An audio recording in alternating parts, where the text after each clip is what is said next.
నమస్తే, నేను మీ కుప్ప పద్మిని. ఇన్నాళ్ళు మీ సపోర్ట్ ని నాకు అందిస్తూ, మీ ప్రేమని నాకు అందిస్తున్న ప్రతి ఒక్కరికి కృతజ్ఞతలు. ఇప్పుడు చూడబోతున్న ఈ వీడియో కూడా ఖచ్చితంగా మీకు ఉపయోగపడుతుంది. లైక్, షేర్ అండ్ సబ్స్క్రైబ్ చేసి మీ ఇష్టాన్ని అలాగే మీ సపోర్ట్ ని నాకు అందించండి. అలాగే ఈ వీడియో పట్ల మీ అభిప్రాయాన్ని కమెంట్ సెక్షన్ లో కమెంట్ చేసి నాకు తెలియజేయండి. నమస్తే. జీవితంలో రకరకాల సమస్యలతో బాధపడుతున్నారా? ముఖ్యంగా ఆర్థిక సమస్యలతో సతమతమవుతున్నారా? ఎన్నో పరిహారాలు చేసి అలసిపోయారా? మంచి మార్గం దొరకాలని కోరుకుంటున్నారా? అయితే రండి, విశ్వాన్ని ఎలా అడగాలో తెలుసుకుందాం. లా ఆఫ్ అట్రాక్షన్ క్లాసెస్ మీకోసం మన ఛానల్లో. వివరాల కొరకు సంప్రదించండి. నమస్తే, వెల్కమ్ టు అవర్ ఛానల్. నేను పద్మిని. ప్రస్తుతంతో పాటు ప్రముఖ ఆధ్యాత్మికవేత్త, astrologer, tarot card reader and Vedic nutritionist Shrimati Vanaja Ramashetti గారు మనతో పాటు ఉన్నారు. మాట్లాడదాం. వనజ గారు నమస్తే అండి. నమస్తే మా పద్మిని. వనజ గారు, ఒక ధర్మ సందేహం. కాలు మీద కాలు వేసుకుని కూర్చోవటం చూడ్డానికి భలే స్టైలిష్ గా ఉంటుంది. ఒక హీరోయిన్ లెవెల్, అసలు ఆ టెక్కే వేరు. అసలు బాగుంటుంది. యాక్చువల్ గా కంఫర్ట్ కూడా ఉంటుంది. కంఫర్ట్ ఉంటుంది. డెఫినెట్ గా ఒక కంఫర్ట్ కోసం అయితే వేసి కూర్చుంటారు. కానీ పెద్దల ముందు కూర్చునేటప్పుడు మాత్రం డెఫినెట్ గా కాలు మీద కాలు వేసుకోకూడదు. ఎందుకంటే అది అహంకారానికి సూచన లాగా ఉంటుంది. అండ్ అంతేనా, ఇంకేమైనా రీజన్ ఉందా? పెద్దవాళ్ళు ఏదైనా చెప్పారంటే డెఫినెట్ గా దానికి ఏదో ఒక అర్థం ఖచ్చితంగా ఉంటుంది. నిగూఢంగా సైన్స్ ఇన్కల్కేట్ అయి ఖచ్చితంగా ఉంటుంది. అఫ్ కోర్స్ అట్లాంటి రీజన్ డెఫినెట్ గా ఉంది. అయితే కాళ్ళ మీద కాళ్ళు వేసుకోవడం అఫ్ కోర్స్ మనం ఎక్కడైనా చూడు. ఇప్పుడు ఈ కోడలు అత్తగారు ముందు కాళ్ళ మీద కాళ్ళు వేసుకోవద్దు. అత్తగారు వేసుకొని కూర్చుంటారు, ఇట్స్ ఓకే. కానీ నన్ను అడిగితే అత్తగారు కూడా వేసుకోకూడదు.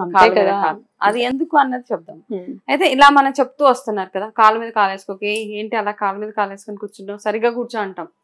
అయితే మనకు అట్లా చెప్పినప్పుడు ఒక్కొక్కళ్ళ థాట్ ఒక్కొక్కలా వెళ్తుంది అనమాట. చూసావా, వాళ్ళు నన్ను ఎలా అంటున్నారో, నాకు నచ్చినట్టు నన్ను కూర్చొని ఇవ్వట్లేదు అని ఒకటి. అయితే ఈ కాళ్ళ మీద కాళ్ళు వేసుకొని కూర్చుంటది అన్న ఒక, ఇప్పుడు మామూలుగా ఎవరైనా ఇద్దరు డిస్కషన్ పాయింట్స్ లో వెళ్తే, ఇద్దరు కామన్ అత్తగారులు కలిసి నా కాళ్ళు ఎప్పుడు చూసినా కాళ్ళ మీద కాలు వేసుకొని కూర్చుంటది అని అంటారు. అయితే ఇవన్నీ కామన్ గా వచ్చే ఇవి టాపిక్సే అనమాట. అయితే ఎప్పుడైతే మనం ఒక అమ్మాయి కాళ్ళ మీద కాలు వేసుకుని ఉంటుంది అంటే ఒక అహంకారి లాగా చూస్తూ ఉంటాం కదా. బేసిక్ గా మనం కాళ్ళ మీద కాలు అంటే కంఫర్ట్ కోసం వేసుకుంటాం. కాళ్ళ మీద కాలు వేసుకొని కాళ్ళు లాగినప్పుడు కానీ ఏదైనా ఒక అప్పుడు కూడా నన్ను కూడా ఆటోమేటిక్ గా కాళ్ళ మీద కాళ్ళు వెళ్ళిపోతుంటుంది. కానీ మళ్ళీ దాన్ని కాన్షియస్ గా తీసేస్తూ ఉంటాయి. అయితే దీని వెనకాల సైంటిఫిక్ రీజన్ ఏంటి అంటే, ఒకటి అఫ్ కోర్స్ మామూలుగా చూస్తే పెద్దవాళ్ళకి మర్యాద ఇవ్వాలి కాబట్టి మనం కాళ్ళ మీద కాళ్ళు వేసుకొని కూర్చోడానికి లేదు. అదైతే నిజంగానే ఎవరైనా మనకంటే పెద్దవాళ్ళు మన ముందు ఉన్నారంటే వాళ్ళకి మనం ఇచ్చే మర్యాద అది. రెండోది ఏంటంటే, సైంటిఫిక్ గా చూస్తే మనం ఎప్పుడైతే కాళ్ళ మీద కాళ్ళు ఇలా వేసి కూర్చుంటామో, అది డైరెక్ట్ క్రాస్ చేసి కూర్చున్నప్పుడు డైరెక్ట్ గా మన స్పైన్ ఏదైతే ఉంటుందో వెన్నుపూస మీద దాని ఇంపాక్ట్ పడుతుంది. అలాగే కాకుండా ఈ వెన్నుపూస ఇలా అవ్వడం వల్ల మనకి నర్వ్స్ లో కానీ ఈ రెండు కాళ్ళ ఏవైతే బోన్స్ ఉంటాయో, ఈ మోచిప్పలు ఏవైతే ఉంటాయో వెనకాల భాగం, మోకాళ్ళకి మోచిప్పలు వెనకాల భాగం ఏదైతే ఉంటుందో అక్కడున్న వెయిన్స్ కొంచెం ప్రెషర్ ఫీల్ అవుతాయి అన్నమాట. ఇలా కూర్చోవడం వల్ల స్పైడర్ వెయిన్స్ అంటూ ఉంటాం అన్నమాట. ఇవన్నీ మనకి ప్రాబ్లమ్స్, నరాలకి సంబంధించిన ప్రాబ్లం వచ్చేస్తుంది కాబట్టి ఇలాగా వేసుకొని ఇవ్వరు అన్నమాట. అయితే దాంతో పాటు ఇలా కాళ్ళ మీద కాళ్ళు ఎక్కువగా వేసుకొని కూర్చున్న వాళ్ళకి బ్లడ్ ప్రెషర్ కూడా హై అయ్యే ఛాన్సెస్ చాలా ఉన్నాయి. అయ్యో, బీపీ వస్తుంది. బీపీ వస్తుంది. ఎక్కువగా అదే పనిగా కూర్చుంటారు, ఎస్పెషల్లీ ఆఫీసెస్ లో కూర్చున్నప్పుడు. ఇప్పుడు సాఫ్ట్వేర్ వాళ్ళకి ఏమంటాం మనం అంటే, ఇలా కాళ్ళ మీద ఆఫీస్ ప్రెషర్ వల్ల ఫుల్ బీపీ వచ్చేస్తుంది. కానీ మీ సిట్టింగ్ పోస్చర్, మీరు ఫోన్ చూసే పద్ధతి కానీ, మీరు ఎలా కూర్చుంటున్నారు, మీ స్పైన్ పొజిషనింగ్ ఎలాగుంది, ఇవన్నీ మ్యాటర్స్ ఎలా అనమాట. మీరు కంటిన్యూస్ గా అది కంఫర్ట్ పొజిషన్, ఒక కాలు లేకపోతే తర్వాత ఆల్టర్నేట్ గా ఒక కాలు ఇంకొక కాలు అలాగే రోజంతా అలాగే కూర్చున్నప్పుడు ఒకటి మీ వెయిన్స్ లో ప్రాబ్లమ్స్ మొదలవుతూ ఉంటది, బ్లడ్ సర్క్యులేషన్ సరిగ్గా అవ్వదు, తర్వాత బ్లడ్ ప్రెషర్ ఖచ్చితంగా ఇంక్రీజ్ అయిపోతూ ఉంటుంది. కాబట్టి ఇవన్నీ మైండ్ లో పెట్టుకొని మన పెద్దవాళ్ళు, వాళ్ళు సైంటిఫిక్ గా మనకు చెప్పకపోయినా there is a reason behind everything ఉంది కాబట్టి వాళ్ళు అలా చెప్పారు. కాబట్టి అది మనం ఫాలో అవ్వకుంటూ వెళ్ళిపోతే మన ఆరోగ్యానికి కూడా మంచిది. ఇదివరకు రోజుల్లో ఇలా మనం అలా వేసుకోవటం అరిష్టం అని చెప్తే వినేవాళ్ళు. ఇప్పటి రోజుల్లో దాని వెనకాల సైన్స్ ఉందంటే వింటారు. ఎవరికి ఎలా చెప్పాలో అలా చెప్పాలి, అంతే కదా. అంతే సైంటిఫిక్.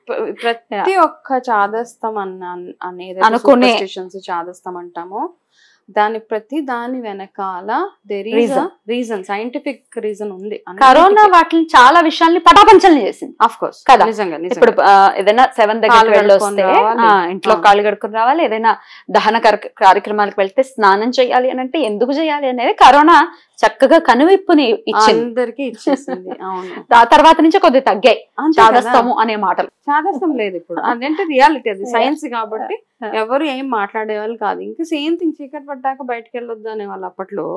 అప్పట్లో కరెంట్ ఉండేది కాదు కదా. అప్పుడు ఇంటి చుట్టూ ఫెన్సింగ్ ఏంటంటే, ఇప్పుడు మనకి ప్రహరీ గోడలు ఉండే, అప్పుడు ముళ్ళ కంచెలు పెట్టారు.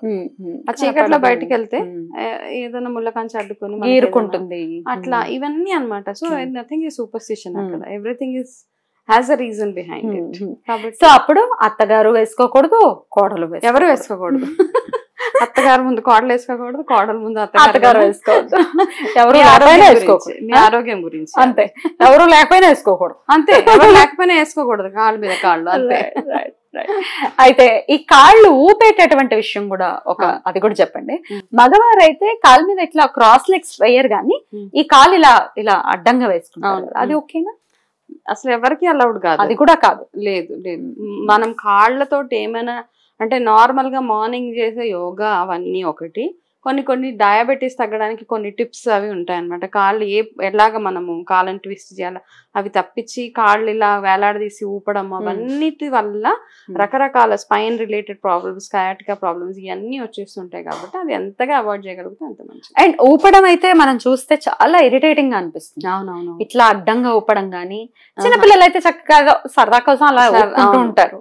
ఈ కొంతమంది ఆడవాళ్ళు జనరల్ గా ఇలా అడ్డంగా ఊపే బాగుండదు, చూడ్డానికి ఆక్వర్డ్ గా ఉంటుంది. మగవాళ్ళు ఊపుతూ ఉంటారు, వాళ్ళకి అలవాటు అయిపోతుంది. అంటే టెన్షన్ లో ఉన్నప్పుడు అలా చేస్తూ ఉంటారు చాలా మంది. ఈ చేతులు ఇలా ఇలా అనడము, కాళ్ళు ఊపేయడం, ఏంటంటే వాళ్ళు ఏదైనా సీరియస్ డిస్కషన్స్ లో ఉన్నప్పుడు అట్లాంటప్పుడు అవన్నీ చేస్తుంటారు. బట్ అవి కూడా ఆరోగ్యానికి, నరాలకి బేసిక్ గా ఇట్స్ నాట్ గుడ్.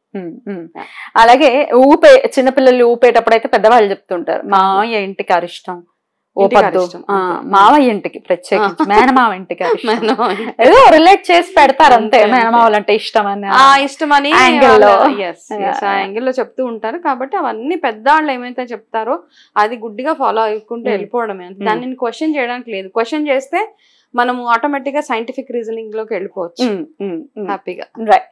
అయితే ఇంకొక ప్రశ్న వనజ గారు, ఈ కాలు మీద కాలు వేసుకోవటం ఓకే, కానీ ఈ దక్షిణామూర్తిలా కూర్చుంటుంటారు, ఒక కాలు ఇలా ఫోల్డ్ చేసి ఒక కాలు మామూలుగా కింద అట్లా కూర్చోవచ్చా? అంటే ఇప్పుడు మామూలుగా మనం యోగా చేసిన తర్వాత ఒక్కొక్క ఆసనం ఉంటూ ఉంటది, యోగాసనం.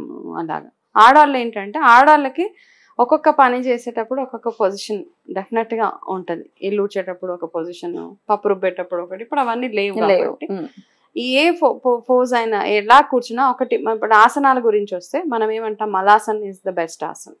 మలాసనం అయితే సిట్టింగ్ పొజిషన్స్ ఉంటాయి, అవన్నీ ఫాలో అవ్వచ్చు. అది కాకుండా ఈ కాళ్ళు ఊపడము, అడ్డంగా కూర్చోవడం ఇవేవి ఆసనాల్లో చెప్పలేదు కాబట్టి నాట్ అలౌడ్. రైట్ అండి, బ్యూటిఫుల్ గా ఎక్స్ప్లెయిన్ చేశారు. డెఫినెట్ గా తెలుసుకోవాల్సినటువంటి అంశం కాబట్టి ఇది హెల్ప్ అవుతుంది మన వాళ్ళకని అనుకుంటూ థ్యాంక్ యూ అండి. నమస్తే.